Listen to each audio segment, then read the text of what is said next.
Muy bien chicos, buenos días. Nuevamente nos volvemos a encontrar en esta clase y vamos a desarrollar el tema que la semana pasada ya hemos empezado a desarrollar. Me refiero a la República Aristocrática, pero en esta clase vamos a desarrollar la segunda parte. Mm, La semana pasada, como ustedes deben recordar, hemos desarrollado principalmente algunas características de la República Aristocrática. Hemos destacado las características políticas, económicas, sociales. Por ejemplo, hemos señalado de que en el aspecto político ejercen el poder, la autoridad los oligarcas. En el carácter económico es la agroexportación de las materias primas. En el carácter social, una tremenda desigualdad. La clase media y la clase baja estaban al margen de la participación política, por ejemplo. En esta clase principalmente vamos a desarrollar la República Aristocrática. Vamos a denominarlo la República Aristocrática 2, segunda parte. Principalmente los años de 1895 a 1908, aunque hay que recordar que la República Aristocrática abarca hasta el año de 1919, lo que trabajaremos ya la siguiente semana. A ver, tenemos acá una línea del tiempo. Eh, ya sabemos que la República Aristocrática empezó en el año de 1895. Vamos a hablar de los primeros 4 presidentes que gobernaron al Perú durante los años de 1895 a 1908. ¿A quiénes tenemos? Tenemos a Nicolás de Piérola, que gobernó de 1895 a 1899. Y tenemos a Eduardo López de Romaña, que gobernó de 1899 a 1903. Y también tenemos a Manuel Candamo, que tuvo un gobierno bastante breve, bastante fugaz. Y esta parte vamos a terminar con el gobierno de José Pardo y Barrera, su primer gobierno. Para poder entender mejor esta parte es necesario recordar un poco los antecedentes. ¿Qué hemos hablado en relación a los antecedentes? Hemos dicho que tras la independencia Perú no consiguió desarrollar una economía autosuficiente debido a las dependencias estructurales creadas durante su etapa como colonia española. Además, el país debía buscar alguna potencia en cual apoyarse por su escaso desarrollo económico. En este sentido, encontraron apoyo en Inglaterra o Gran Bretaña y en los Estados Unidos. Por otra parte, en el ámbito político se vio una coyuntura contradictoria. Las clases dominantes en la economía, la oligarquía, no había sido capaz de convertirse en una clase dirigente. Eh, Hay que recordar también que durante este periodo destacan algunos partidos políticos, principalmente 3: el Partido Civilista o el Civilismo, el Partido Demócrata, con el civilismo fundado por Pardo de Lavalle, y la Demócrata, el Partido Demócrata por Nicolás de Piérola, y el Partido Constitucionalista que estuvo liderado por Andrés Sabino Cáceres. Vamos a hablar entonces del gobierno de Nicolás de Piérola. Nicolás de Piérola, como se puede apreciar, gobierna del año de 1895 a 1899. Nicolás de Piérola fue un gobierno de transición entre el periodo de reconstrucción nacional y la República Aristocrática, aunque hay que recordar que él ha sentado las bases del gobierno de los civilistas. Eh, Durante el gobierno de Nicolás de Piérola, en términos generales, podemos decir que hay un intento de modernización del país el, desde el aspecto interno. Eso le haría algo diferente a Nicolás de Piérola con respecto a los otros presidentes que gobernaron durante este periodo.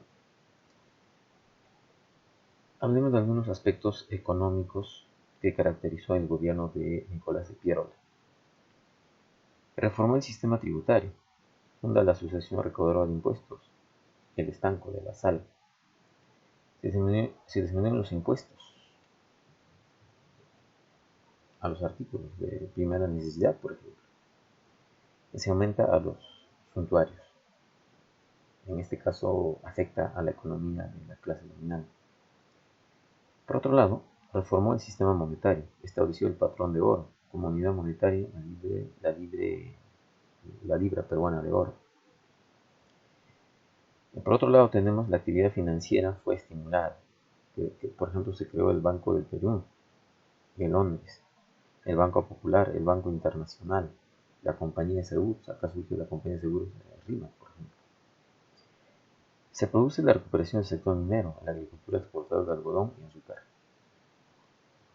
En el aspecto económico también existe una fuerte inversión nacional. Y había señalado de que la intención de él es desarrollar la economía desde el aspecto interno.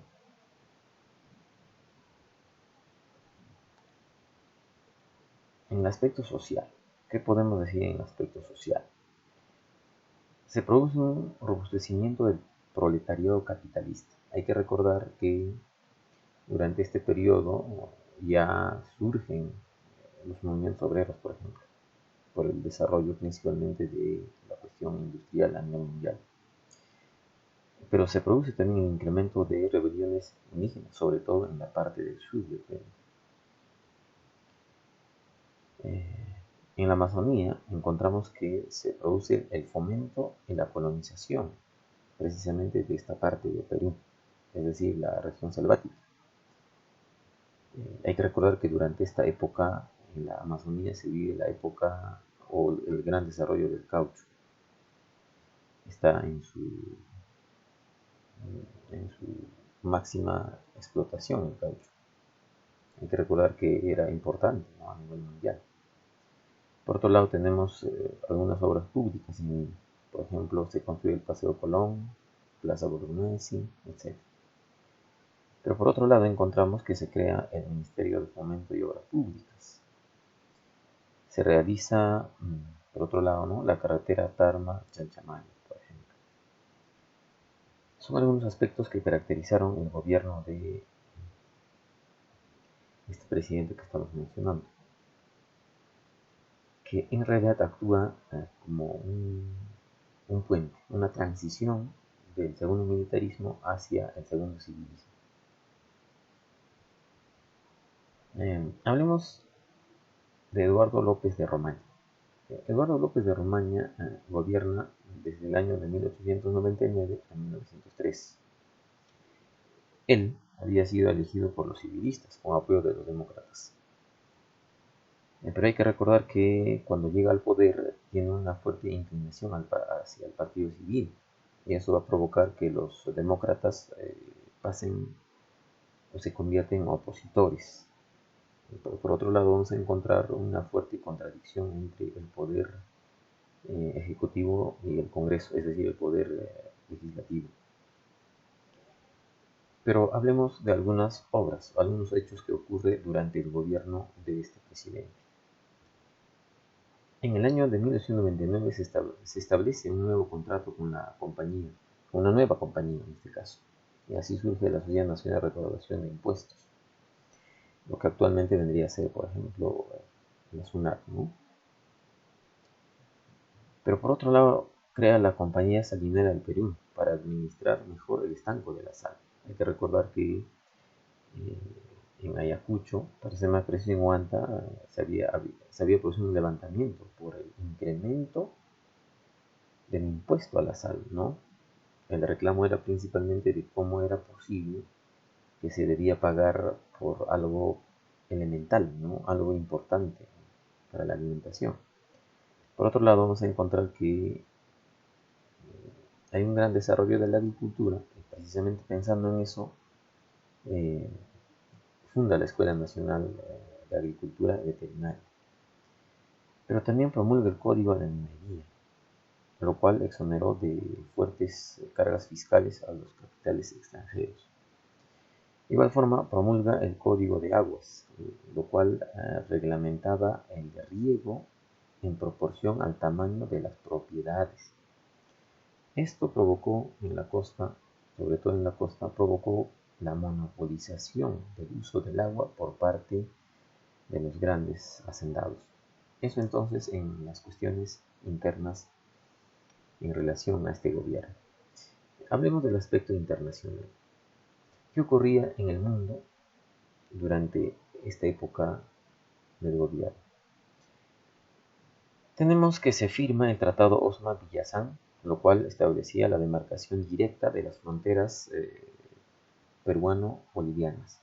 De hecho, se ha dado en dos etapas, ¿no? Por un lado, la división territorial y por otro, la división fluvial. Hay que recordar que con Bolivia limitamos tanto por tierra como por el lago, en este caso el lago Titicaca. Pero durante esta etapa también encontramos que se incrementa una tensión con Chile, porque Chile está en una campaña intensa, ¿no?, de chilenizar, sobre todo Arica y Tacna. Pero también durante esta etapa se produce la penetración del capital extranjero, ¿no? En este caso, por ejemplo, llega la transnacional norteamericana, Cerro de Pasco Mining Company.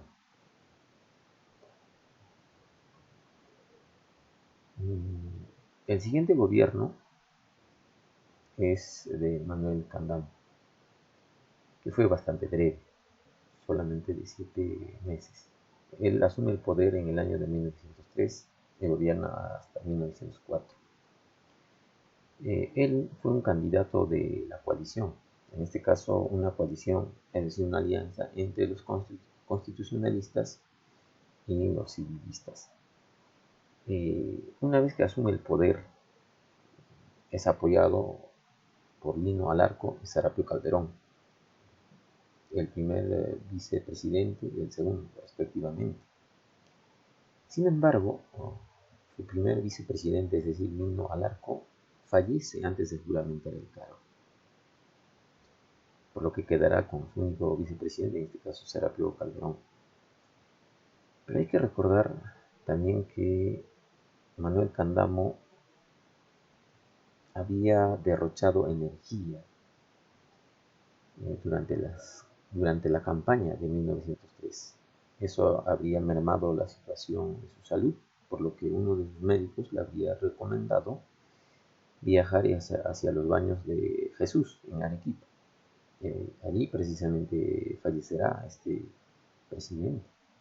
Por eso hemos dicho que su gobierno fue bastante breve, tan solo de 7 meses.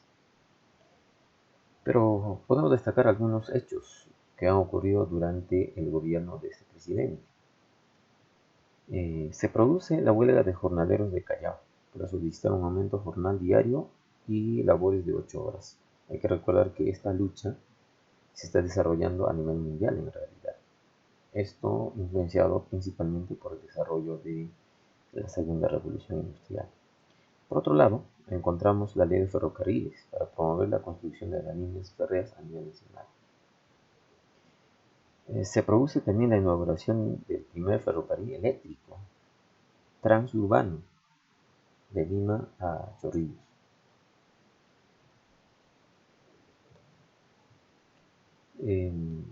Tras su gobierno breve, tras su fallecimiento, asumirá el cargo su vicepresidente, en este caso Serapio Calderón, que inmediatamente convocará a elecciones. En estas elecciones resultará el vencedor José Pardo Barreda. José Pardo Barreda, bueno, de hecho es su primer gobierno, ¿no? José Pardo Barreda fue hijo del fundador del Partido Civilista. Y obviamente llegó al poder con el apoyo de los civilistas, pero en este caso también con el apoyo de los constitucionalistas. Durante su gobierno surge el movimiento anarquista. Recuerda que los anarquistas están luchando contra el sistema. Pero también se producen huelgas en Lima y Callao por las jornadas laborales de 8 horas. Por otro lado, se inician los trámites para dotar al Perú de una conveniente legislación laboral. Acaba de destacar el proyecto Manzanilla, por ejemplo. José Pardo y Barreda se caracterizó porque puso énfasis en el sector educativo. Durante su gobierno se produce la estatización de la educación. Se implementa la educación obligatoria y gratuita además. Durante su gobierno se llega a construir 2.415 escuelas primarias y 280 secundarias. Pero por otro lado encontramos que se produce la fundación de la Escuela Normal de Varones, pero también la Escuela Normal de Mujeres, la Escuela de Artes, Escuela de Oficios, Escuelas Nocturnas e Industriales. Acabo de mencionar que él pone énfasis especial en el desarrollo educativo. Incluso vamos a encontrar que durante su gobierno se permite, por ejemplo, el ingreso de las mujeres a las universidades, algo que fue bastante novedoso, ¿no? Teniendo en cuenta que el Perú era bastante machista. Pero también encontramos que se crea el Instituto Histórico del Perú. Por otro lado, la Academia de Arte y el Museo Nacional de Historia. Eso indica entonces de que él tuvo especial interés también por el desarrollo cultural. Pero no solo eso, podemos hablar también, por ejemplo, de la defensa nacional. En este aspecto, se renovó la misión militar francesa, prolongando la capacitación técnica en la Escuela Militar de Chorrillos y otros centros de preparación militar. Pero también se adquiere los cruceros Grau durante el gobierno de Pardo y Barreda. Pero también hemos señalado ya que durante este contexto se está desarrollando los movimientos obreros, sobre todo buscando las 8 horas o la jornada de las 8 horas. Por eso es importante hablar también del aspecto laboral. Y ya había señalado lo siguiente, ¿no? Que destaca el proyecto Manzanilla, que era un proyecto legislativo para regular las jornadas laborales. Hay que recordar que para esta época todavía no se había regulado la situación, por ejemplo, de los obreros, ¿no? La cantidad de horas que debían laborar, o el ambiente, el higiene, etc. Pero también vamos a encontrar que surge la Federación de Obreros Panaderos Estrella del Perú, que encabezarán pues una serie de luchas precisamente por la jornada de las 8 horas. En esta época también hay fuerte influencia de la ideología anarquista, encabezado por Manuel González Prada.